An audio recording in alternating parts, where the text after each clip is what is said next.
watching KWQC TV, the news leader, making a difference in the Quad Cities. Live from the KWQC Broadcast Center in downtown Davenport with Morgan Otier and Kyle Keel. This is Quad Cities Live. Today on the show, we are celebrating National Travel and Tourism Week with Travel Iowa. Discover some of the state's hidden gems and can't-miss destinations you'll want to add to your summer bucket list. Plus, if you're thinking about planting this season, but you're not sure you have the space, the Illinois Extension is here with tips for containing gardening. And hot rods, cool treats, and adoptable pets, all for a great cause. How one local car show is making a big difference for animals in need. Welcome to Quad Cities Live. Thank you so much for joining us. I'm Morgan Otier alongside my co-host Kyle Keel, as always. Now, this week is National Travel and Tourism Week. It is a time to celebrate the power of travel and the incredible destinations just waiting to be explored right in our own backyard. Yeah, and whether you're planning a weekend getaway or you're just looking for your next day trip, when it comes to hidden gems and must-see spots, Iowa has no shortage of either. Yeah. Here to help us celebrate all the ways to be a tourist in our own state is Jessica O'Reilly with Travel Iowa. Jessica, welcome back. Thank you so much. Yes. Oh, I know. We always love having you here. In fact, we love it so much that we're going to have her on for 3 segments today. So we've got a lot to talk about. So you're going to share with us some of your favorite spots across the state. Yes. And we're headed north first to beautiful Decorah, Iowa. Decorah, absolutely. This is on my, I love to go to Decorah, but I must go between like late March and October because that's when the Whippy Dip is open. The Whippy Dip, I've heard, You yes. talked about the Whippy Dip before. Love the Whippy Dip. Yes. I always get the same thing, chocolate chip cookie dough twister, and they'll say, do you want chocolate chips on that? I say, yes, I do. Ooh, so there it is. There it is. There she is. Yeah, so much to do. There's an 11-mile loop trail that goes around Decorah that you can bike. They do, if you don't have your own bikes, they do have bike rental places right there along the trail, and it ends near the Whippy Dip. So, perfect. To me, it's like a reward. It's a reward, yeah. I was just gonna say because it is challenging. I have done. They have a half marathon, or they used to at least. I've done the half marathon on it, and I biked it, and it's there's some challenging switchbacks, but it's beautiful scenery. You go by the trout hatchery, you go by Sewer Springs waterfall, you go by the famed Decorah Eagles Nest. Oh, yes. They also have Dunning Springs waterfall. That's a must do. Then if you're into beer, of course, there's Toppling Goliath, Pulpit Rock. Mabe's Pizza is legendary up there. Waterfall, that's beautiful.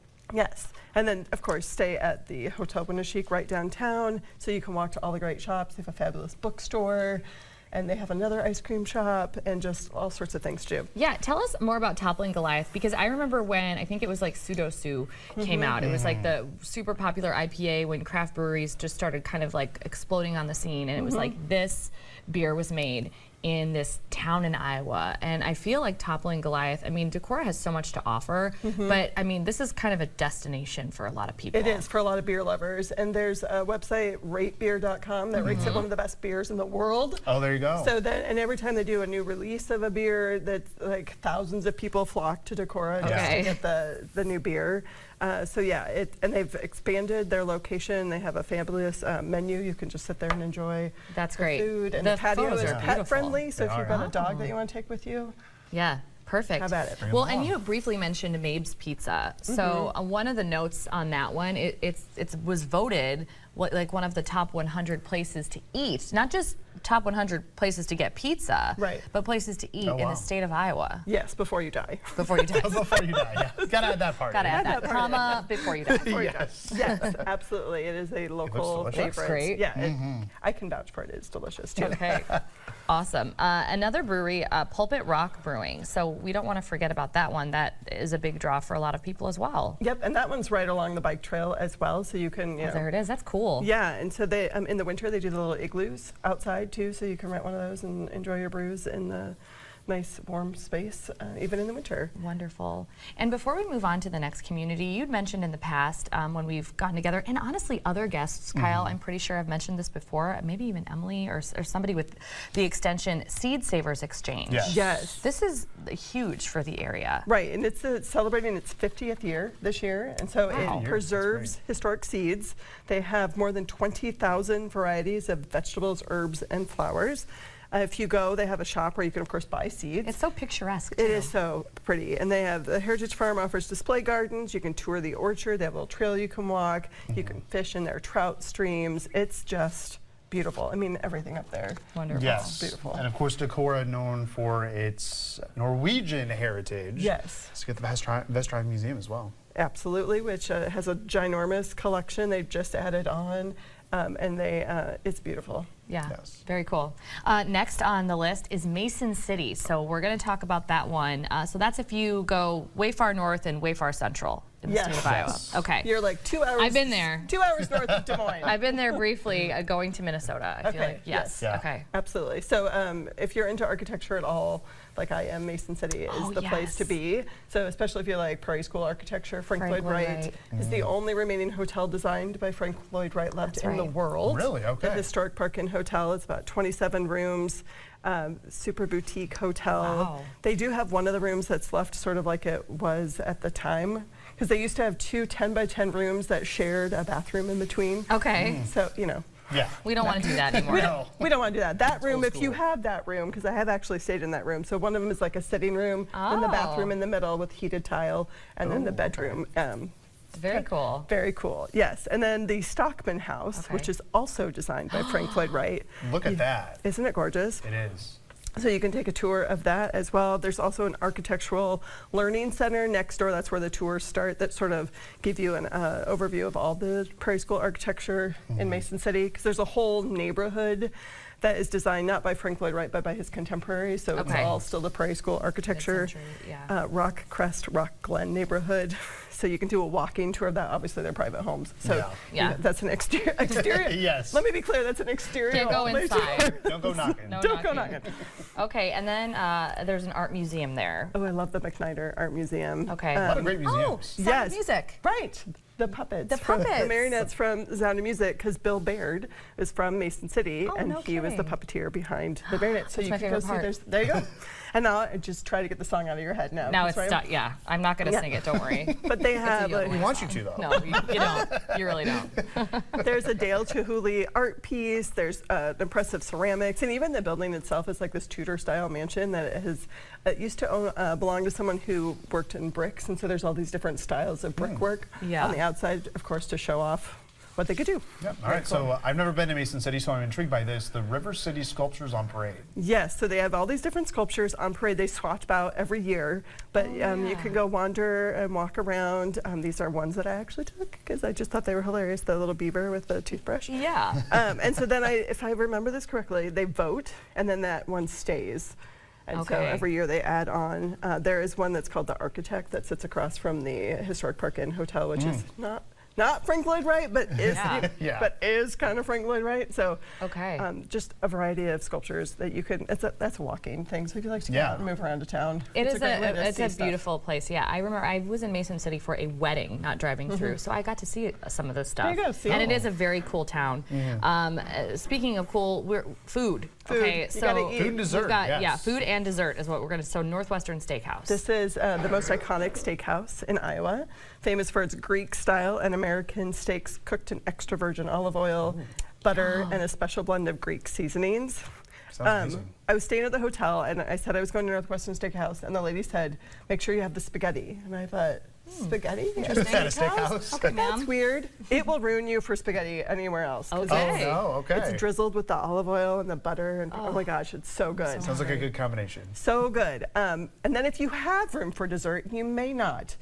Because Northwestern Steakhouse doesn't There's actually always room for have dessert. any desserts on their menu because Right. like people are always full. Yeah. But if they aren't, we send them to Birdsall's. So There you go. Oh, a perfect. legendary ice cream favorite there in town. They do special flavors in the summer, like you can get peach ice cream in the summer. Refreshing. It's delicious. Very cool.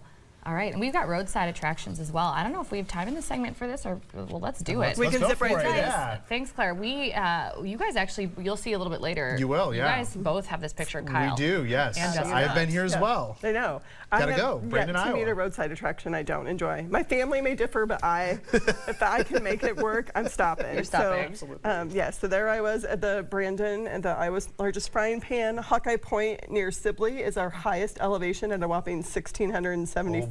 boy. Okay. You can take in panoramic views of 3 different states. Tree in the middle of the road in Brayton. According to the legend, when they were establishing the county lines, the surveyor placed a green cottonwood stick into the ground at the exact point where those lines crossed. And that's it now. And that grew into that tree. Okay. That's the legend. We've got the VW Avoca spider. Oh my gosh. Located near Avoca. Oh, I never heard of this. This one before. arachnid is constructed from a vintage Volkswagen Beetle and That's other awesome. metal Very parts. cool, Yes. yeah. So yeah, see, my husband's a good sport. Hey, I've been You here. made it in there, yeah. Oh, Swinging Bridge yeah. near Columbus Junction.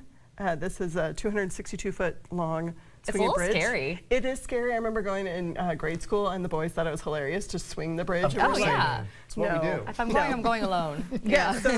So I was able to go by myself, and I did not have to swing it. Okay. And then one more shout out to my hometown of Muscatine. Let's go Right. Muscatine. The unofficial world's largest watermelon slice. It's new since Yes. fall of 2023. That's right. 40 feet long, 16 feet tall, 26 feet high, and weighs 16,000 pounds. 16,000 pounds. Wow. Yes, and this one's nice and close to home for Yes, us it here is. in the Yes. Metro. So visit Travel Iowa online for a variety of features to help you choose your next destination. You can even plan your trip on the website.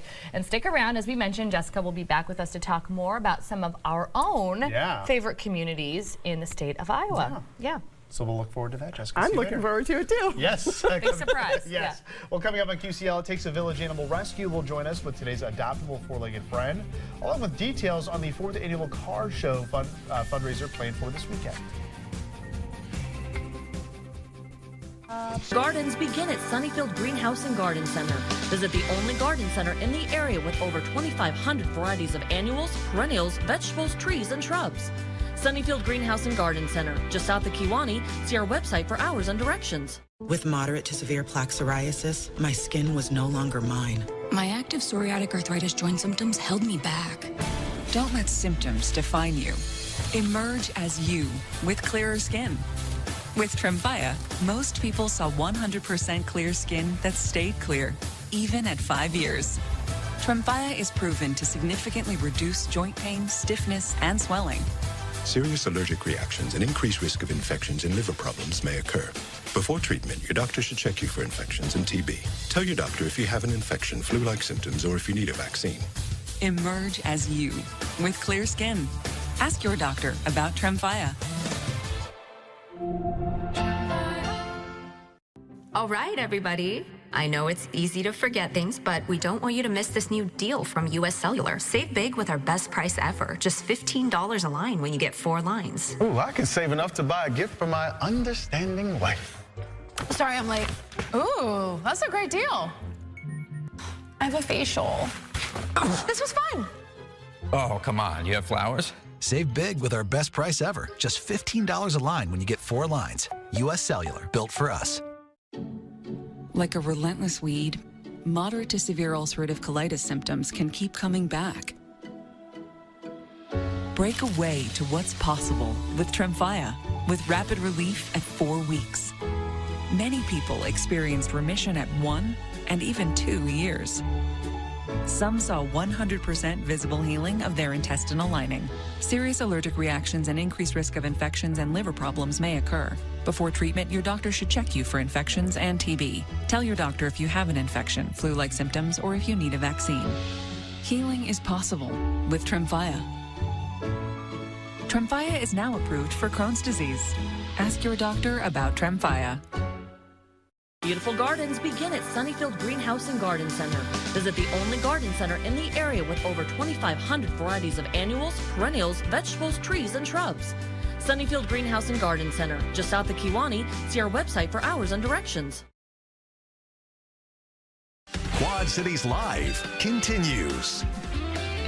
National Travel and Tourism Week is the perfect time to slow down, look around, and appreciate all the incredible places that we can explore right in our own backyards. From small towns, scenic byways, unique attractions, and hidden gems, there's really something for everyone. Yeah, and today we are celebrating by sharing some of our favorite places to visit across the state. And joining us for that tour across the state is Jessica O'Reilly with Travel Iowa, and she's back as we continue this conversation. Yes. And she's going to chime in because she probably knows even more than what we do. She does. She always does. I'm so excited to hear from you guys. Yes, yeah, because she's not been given a preview of what we did since we kind of just That's true. We chose just our stuff today. Came up with it. Yeah, so obviously, as most people know, I came from Waterloo and Cedar Falls, so I'm very well versed in that area. So I chose a few places that people can go. It's about an hour and a half, 2 hours away from the Quad Cities Metro, so not too bad. Yeah. So yeah, I wanted to start off. I think we have a picture of downtown Waterloo there. I took this from on top of the historic Blacks building in downtown Waterloo. So that's overlooking the Cedar River there, and there's a look at it. It's a beautiful building. I think there's, I don't know, a dozen or so apartment spaces there. I didn't look at any of them because the station was right down the street, so I wanted to be as far away from work. But I had a friend who lived there. Very nice apartment. There's event space on the top, which is where I took that photo from. It's right across the street from Newton's Paradise Cafe. You've talked about Newton's before. Yeah, we were just talking about an Iowa pork tenderloin. I mean, there it is, Newton's Paradise Cafe. It just looks like it's good. Yes, exactly. It's an old jewelry, Newton's jewelry store. So it was transformed into a restaurant. There's the pork tenderloin right there with the Parmesan garlic fries. I don't know, have you eaten there before? I've not, but I've been to Morgs after you mentioned Morgs, and they're like, you said the pancakes were huge, and I was like, sure they are. And they're the size gigantic. of and surprisingly, I couldn't find a picture of a pancake at Morgs, but Morgs is right down the street as well. So a lot of their like bars and restaurants and shops there are in downtown Waterloo. So cool. That's a good option to have. Also in Cedar Falls, like I mentioned, they're right along the Cedar River. Beautiful. So there's plenty of trail space as well. You know, in my old days of being a runner, I used to go down here and run miles and miles on end each and every day, and took my dog along with. Humble brag. Brag. Yeah, well, I can only do that because now I can honestly tell you I don't do that anymore. But it was a past life. Exactly, yes. If I still lived up there, I'd be pushing the kids in a stroller. But yeah, and there's a lot to do, especially in the summertime. In Cedar Falls, there's Sturgis Falls that happens in downtown at Gateway Park. There's Iowa Irish Fest in Waterloo, a lot of great stuff. And like we mentioned, we had kind of the same thing, same idea with Iowa's largest frying pan. There I am with my first dog I had, Zoe. Oh yeah, she was a sweetie pie. But yeah, this is about 20 minutes, half hour out of Waterloo and Cedar Falls. So on your way up, you can stop by and get a picture there. Very cool. Well, Absolutely. That was thorough. I mean, Kyle can be your I understood the assignment, tour guide. I guess. You certainly did. You clearly spent a lot of time there. The next one will be mine, and I chose Dubuque for mine. And unlike you, this is not a place that I've spent a ton of time in, but it is a place that I do like to go and visit. And for us being in the metro, it is a very easy travel time with family. So you saw the water park there. That was Grand Harbor. My daughter loves it. This is the elevator. It goes from right downtown Dubuque, and you just go up the hillside, and that's another fun thing to do with family. It doesn't take a lot of time. The views are beautiful. It's the world's shortest, steepest scenic railway. Oh, really? Wow. And it's super inexpensive too. It's like $3 round trip or something. Really? Yeah. Yes, it absolutely is. So I've done that a couple of times. Area. This is actually Park Farm Winery, the photo that you just saw there with the beautiful view. And that's the hotel downtown. That's Hotel Julian. That is a really cool place to spend some time. And this here is technically in nearby rural Maquoketa. So this is Codfish Hollow, Barnstormers. You can camp there, which this is one of my own photos of camping there. You can see live music in the barn, which is so much fun. I think those were photos from a Dawes show that I saw like a number of years ago. It is a very cool opportunity. Just like follow them on Facebook or something if you want to see what kind of shows they have coming up. So that's kind of just in the space of Dubuque. But it's a very cool place to visit. And Mines of Spain, we kind of rushed through that. And Park Farm Winery, again, it's kind of in the outskirts of Dubuque, almost even near the where you go skiing. But the wines are great and the view is fabulous. Yes. So my next pick is not far from Dubuque, Maquoketa Cave State Park, obviously. I don't have many pictures of my own because I went here many times when I was a kid. I remember... I could have given you mine. Yeah, my group of friends and I, when we first turned 16 and could drive, that was like the first place that we all went. So obviously Maquoketa Caves is the place to be. But I don't remember like much about what's in town, like to eat and drink and stuff. Yeah, I mean, Maquoketa is worth exploring. They've got a nice little art museum too that someone has exhibited at the Smithsonian, and it's a beautiful neck of the woods. Their downtown in Maquoketa too is great. They've got so many cute little restaurants there. Before we run out of time though, my next one is Muscatine. Yes, I love. Shout out to Muscatine. Yes, that's the aquatic center there in Weed Park. I've taken my daughter there. It's So much fun. The water slides there are so much fun. It's like feels keep that in mind, brand new. It's a blast. That's Contrary Brewing Company, which is right on the riverfront. Great restaurants in Muscatine in general. Salvatore's Italian food. Oh, yes. What you're seeing here is Wildcat Den and Pine Creek Gristmill. That is a favorite for us to go hiking. I almost put in a picture, but I didn't think it was a good photo of me, of me and my daughter. I was carrying her in one of those little carriers and walking through a Wildcat Den. So that is fabulous. And then they have the Merrill Hotel, which is relatively new, also with an incredible view of the Mississippi River. So the Merrill is a great place. It's gorgeous. Gorgeous, like stunning views. There it is. There it is, yeah. Right on the Mississippi. Great for events. They've got a restaurant, the whole thing. So Muscatine's got a lot going on for it. Yeah, the next city that I picked was Des Moines, our state capital, obviously. Nice. I mean, I picked the basic things. Adventureland, which is obviously is now Tuna, and then the State Fair. If you've not been to the State Fair, I mean, you got to go and experience it. I mean, you need multiple days to really get the whole experience, but it's just a great trip to make during the summer. It is. The final one, and I won't go into depth, it's Iowa City, where I went to college, and for those reasons alone, I don't think I need to go into depth in advertising. Iowa City, those are the lost. Those are the lost. The years, lost and Jessica. forgotten, right? Okay, so there's so many things to love about it, and we don't have all of the time in the world. But even still, I love the downtown. I love the Ped Mall. Yeah. Again, a picture of my daughter. Love it. There's just so much to do. So many incredible restaurants, Really like the is. culinary and the art scene in Iowa City, above and beyond. So I can't recommend it enough. And Jessica, we want to tell everybody too that there's a contest that they can get involved in this week. By sharing photos of their favorite places to visit. Absolutely. We're giving prompts every day on our social channels, so check us out on social and submit your photos.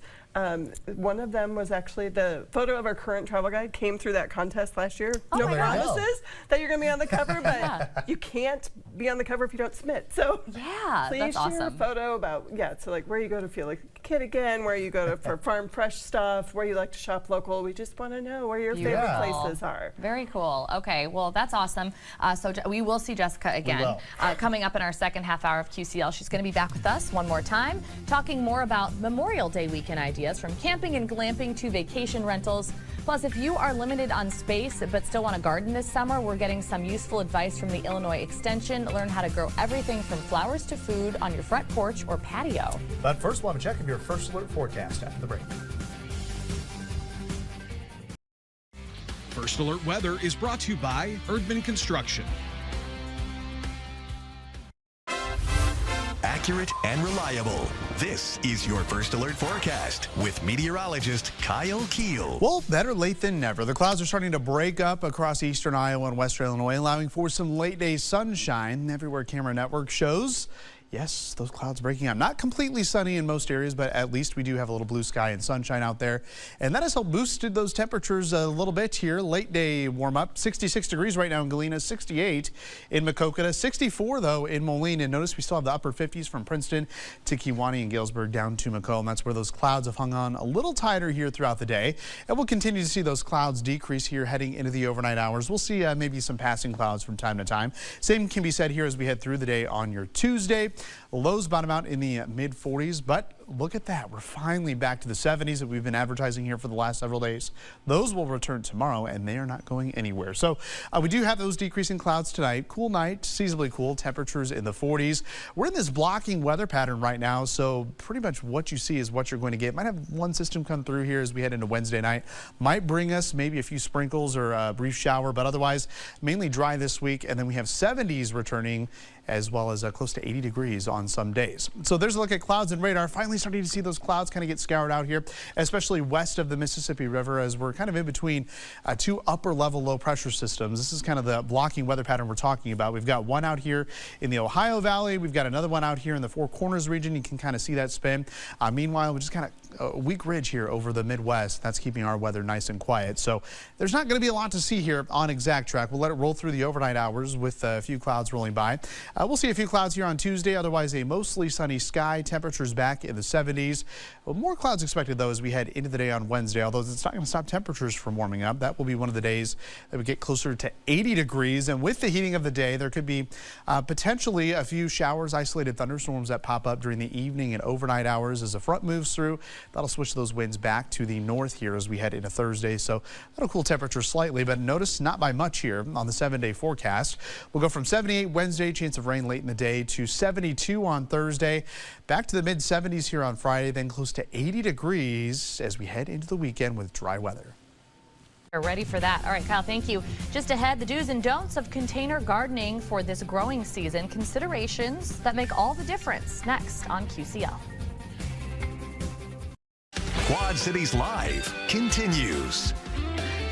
As that weather warms up, many of us are eager to dig into gardening, but not everybody has the space or soil to start planting in the ground. So that's where container gardening comes in. Yes, and while using containers do have their benefits, it can also be very different from gardening in the ground. We kind of alluded to this last week as well. Yeah. So here to answer our questions and explain is Emily Swihart with the Illinois Extension. Emily, welcome back. Thanks for having me. Yes. Excited to be heading into garden season. I know. Finally. We're all itching for those 70s and 80s. We're supposed to be here like over the weekend, but we know that that didn't work out. But it's coming, and we're all going to be getting in our gardens, especially because Mother's Day is coming up. Yeah. And that's like the rule of thumb. Like, you got to wait till Mother's Day, and once you get there, you're generally okay with frost. So we're talking about the benefits of gardening in containers, but you have to know the difference because it's not the same as planting in the ground. So we need to know these differences because that can mean the difference between an upsetting season or maybe a great season. Yeah, planting. neither is better than the other. They're just different, especially if you're limited on space or you want to have plants like closer to where you're going to be accessing them like on a patio. Sure. Containers are really great for that. And you can pretty much use anything for a container. So I brought in some of the ones I've used. So you can upcycle too. Like this can be a Mother's Day craft project if you want. Oh, sure, yeah. But in order to make sure that we are utilizing containers well, I want to talk about the material of the container and then what we're putting into it. So this is less about the plants this time, more about like what we're growing the plants in. Sure. Yeah. So there's two different types of containers. There are porous and non-porous containers. So porous containers would be ones like your clay, like your terracotta pots or your clay pots. The material will absorb water and it will, depending on the finish. So I've got just your straight terracotta pot over here. Air and moisture is going to move through that container, so it likely will dry out faster. Okay. This one is terracotta, but it's glazed, and so it won't. So it won't dry out quite as fast, but there will still be moisture retained in that, and so they're less winter hardy. So like they'll freeze thaw cycle, so you have to protect these in the winter. Non-porous containers would be things like metal. I've got a metal container here, got a plastic container over there. Both very, very durable, relatively lightweight, do not hold water in their material, and so they'll typically hold water in the soil substrate for longer. Metal can get really hot in the sun, so you need to be careful about that. You can just actually cook your plants if you're not careful. Oh my gosh, you're right, yeah. And so just be careful about that one. This one, again, like with the durability too, I actually left it out all winter long. Just didn't get around to moving it inside. This is plastic. It held up really well. It's plastic. It doesn't look plastic. Yeah, so really, really durable and inexpensive and lightweight. And so you can move that, around your landscape if you need. Sure. Okay. So then the containers, beyond the material, we need drainage. Yes. You have to be able to drain water through your containers. And so that just is a hole in the bottom. Most will have it. This is going to be upcycled. So this one I brought in because there's no... But you're going to put that... I will drill some holes in this before using it because you have to make sure that water can drain through there. Root rot is a result of having too much moisture, and you really cannot bring plants back from root rot. So avoid at all costs. I'm glad that you brought that up because I will say at a lot of the stores, not necessarily garden stores, but maybe some of the big box stores where they have like just the cutest ever planters. They're so in style, whatever. I remember last spring going through and picking them out, I think maybe online, getting them, and none of them had a hole in the bottom for drainage. Many of the plastic containers at garden centers will have them, it'll look like a little button in there that you have to actually poke out yourself. Pop out yourself. So watch that. But yeah, if they don't have drainage on their own, either that's for a fake plant. Or put an insert in there that you can then like remove and make sure there's drainage. Yeah. All right. So in the containers, all right? So I brought in some garden soil. Yeah. Free, easily accessible for most of us. Not great for containers. Okay, good to know. So it is made up of sand, silt, and clay. That's what native soil is made of. And that will compact. And it's really heavy in a container. Like when you take it out of the ground and put it in a container, roots just cannot thrive in that scenario. So you really want to invest in a high quality potting mix. Okay. It's going to be made up of things like peat, sphagnum, perlite. It's lighter weight. It's designed to hold moisture in many cases. Some come with fertilizer in them, some don't, so just be careful when you're choosing to read whether you need to supply fertilizer or not. Okay. But that is what we're going to want to put in any of the containers that we use. Potting soil. Otherwise, root constriction can be a real problem. Okay. All right. Wow. Can we talk about putting rocks in the Yes, I was bottom? going to say, we want to do some myth busting here. And I love that you're doing this because there are so many voices out there. Yes, Yeah. there are. So I understand the logic. I do. I've done this in the past. So what we're talking about is putting like rocks at the bottom of your container with the drainage in it. Yeah. In the thought that it's going to help aid percolation. You're going to have water draining through your soil. You've got a lot more pore space. Yeah. The problem is, though, the physics of water. So your potting material is a much finer material, and so it's going to hold that water a lot tighter than these larger particles. So the potting mix is just going to hold on to it, and it can create a really soggy, soupy, like kind of like hydrophobic, or well, no, not hydrophobic. It's going to hold your moisture in there and create that root rot. That you don't want. So don't do this. You don't need to. You just need adequate drainage. Don't put rocks in there. You don't need rocks. You have the kids paint them. Yes. No, thank you for clarifying that. You don't. Please don't actually put those in there because it can cause problems. It can cause problems. And she has single-handedly explained to a T exactly why my tomatoes didn't grow last year. There you go. Yeah. There you go. Everything today. And now you know. Terracotta. Yes. Pot. Too small, the whole thing. So it's all making sense. Yeah. Although I think I probably used potting soil, but with me, you don't know. There you go. Well, and so with tomatoes, so we weren't talking specifically about plants, but make sure your container is sized to the plant you want to grow it. Yeah, in and it. not what Tomatoes it is get now. Really large. Exactly. Oh, sure. Yeah. So want to have a larger space for that. Well, if you want to learn more about container gardening or any other topics, you can get in touch with Emily and her colleagues by visiting the University of Illinois Extension website. We have that on your screen. And of course, as always, we'll post that on our website. Emily, as always, we appreciate you joining us and giving us a lesson on why our plants don't work. Yes, thank you. My pleasure. And giving us the tips to make them work. Yes. Exactly. Yes, My we pleasure. appreciate it. Just ahead, if you are still making Memorial Day weekend plans, Travel Iowa has some fun and unique getaways from glamping and covered wagons to retro camper stays and riverside escapes. Learn more next. You're watching Quad Cities Live. Memorial Day weekend is an opportunity to take some extra time to explore, and Travel Iowa can help you plan even a last-minute getaway that is anything but ordinary. Yes, whether you are craving a camping experience or more of a relaxing glamping experience, that's a thing these days, Travel Iowa has you covered, and Jessica O'Reilly is back to help us kick off the summer travel season with a spotlight on some of the most unique spots and accommodations in the state. Yes. Yeah. Jessica, welcome back. Now, before Thank the you. show, you and Emily Swihart were talking this up. This is the whole glamping experience in Glenwood, right? We were talking about one in Malcolm, but this is similar. We'll get there. Okay, we'll get there. This is another option. So there are two places you can stay in covered wagons. The first one is Best Nest Farms, which would send you all the way across the state, but then you get to see all of Iowa on your way. But how fun is this? This is cool. They've got walking trails, fishing, kayaks, paddle boating, farm animal feedings, bird watching, stargazing, of course, gorgeous. like what. And really, again, Alpacas. we're all about the trend of slow locations and really savory and nostalgia. So like, this is perfect, right on an nose, alpaca. right on trend. Yeah. So, and there's other things to do in the Glenwood area. Of course, it's right along the Lost Hills National Scenic Byway. And so you could stop at places like there and enjoy those landforms. Iowa, I mean. I know, that's Iowa, right? That's crazy. I need to get you guys on the west. You do, yeah. We were talking about that the other day. We just have not ventured. Venture west, far yes. Venture head west. There's also a lily garden that you can go visit. They've got more than 240 different varieties of lilies growing on their farm.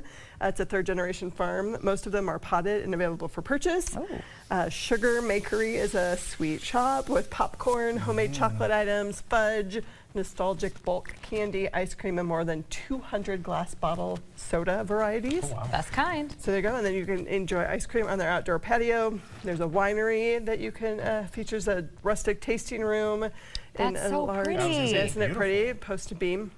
And then Cake Creek Brewing, if beer is more your speed, there's a tap room with 20 handcrafted beers and ciders. Their patio is pet friendly. That's good. I love that you researched that, because people they really do. Like They care about that. They do. I love this next one. It's vintage campers. Yes. Okay, I've always wanted to own an Airstream. There you go. So you get to feel like you do. You can. Yes, we touched on this last time I was here. We kind of ran out of time. So there are 4 of them. They call them the Silver Sisters, but their names are Rose, Blanche. The Golden Girls. Yes. So there's the vintage campers grouped together, including a 1961 vintage Forester or a 1976 Airstream travel trailer for a retro stay. So if you're the nostalgia vibes strong with this one. Yeah. Nearby Newton, of course, is the Speedway. It's the fastest short track on the planet. The IndyCar race weekend is July 11th and 13th, or if you're into NASCAR, that's August 1st through the 3rd. The Arboretum and Botanical Garden, beautiful just to wander through that garden. It's got a variety of plant species, flowers, trees, all things nature-y. And then if you want to go, again, nostalgia, the drive-in. We only have so many of these here in Iowa, but love a good drive-in. This is Central Iowa's only remaining drive-in. It's open now through October. It's got the original neon sign and the teasers that show before the movie. Yes. So you can get and stuff from the Snack Shack. Or if you want to get pizza beforehand, Giovanni's Pizzeria. Been there for more than 45 years, so you know they know what they're doing. A lot of food we're talking about today. Hungry. And then Hizelig Brewing is set in the former Maytag facility. They've won numerous awards for their beers. Think Liquid Hug, they say. Liquid Hug. Well, I like that. That'll get you. Yeah. And then this brings us to Sunset Hills, which is where we were selling the Malcolm. Malcolm. And we stopped on the way over here today. We stopped and visited. It's amazing. Like, these covered wagons are much larger than you would think. That's a king-size bed in there. Wow. And they also have bunk beds. Gorgeous. Excuse me. So they also have a cabin that you can stay in, and that one is available all year. And they bring the bison up nearby, so you could just sit on the patio and watch the bison in the corral right next to you. That's really cool. Very cool. So you're glamping in a cabin. I'm just going to reiterate: a king bed, bunk beds if you need them. There's heat, there's AC, the whole thing. So that is very cool. And there's a lot of cool stuff nearby. This one as well. This is near Grinnell, which is already a big tourist attraction for a lot of people. They've got the museum there. They've got Prairie Canary, which is a really popular. And then what's this one? The Grinnell favorite, Dairy Barn. Dairy Barn, yeah. Okay. Ice cream. So you can try a candy-filled ice cream cyclone or a frozen yogurt flavor of the day. There it is. Check out their website for their monthly schedule of flavors. They also have a poly-ice pizza there, so if you want pizza. And then the Merchants National Bank, which is where their chamber office is, was designed by Louis Sullivan, so a contemporary of Frank Lloyd Wright. Back to their architecture. Everything loops together. Everything comes together here in the state of Iowa. Yes. And while we have a couple minutes left, I'm really excited to get to this one because this is one that I want to participate in at some point this summer. So Riverview Tiny Homes in Bellevue. Look at that. Cute? Adorable. Right? They're custom built, situated right along the Mississippi River in Bellevue. You're within walking distance of downtown Bellevue and below the bluffs of Bellevue State Park. Yes. Talk about the scenery there. Oh, yeah, I know. Beautiful, right? These sweeping views. I mean, I know you guys have the Mississippi here, too, but it's also lovely upstream, too. It really is. It really is, yeah. It's nice to see it from different perspectives. No, it definitely is. And the drive from here to there would be beautiful, right along the Great River Road, scenic byway. So look at it'd be a great drive. Oh. Yeah, Bellevue State Park has a butterfly garden that's maintained by volunteers that hosts butterflies, bees, birds, and bugs. There's a brewery in town, River Ridge Brewing. All of the decor, wood, and tin were reclaimed from family farms. Again, stunning views of the river. All the views, yeah. And then Offshore Bar and Grill has a state-of-the-art outdoor pool and aquatic center, plus a bar and restaurant with seating available on the riverfront deck. Yeah, this is like a vacation spot for sure. Yes. Absolutely. Wow, this is a pleasure, as always. I mean, you give us so many great ideas. It can be overwhelming at times, but you can get all this information and learn more about the places that we featured today and even more cool destinations by visiting traveliowa.com. Jessica, as always, we appreciate you taking the time to be here today. Thank you so much. Yes, thank you. And thank you so much for joining us today. Your News at 4 is coming up next. Have a great evening.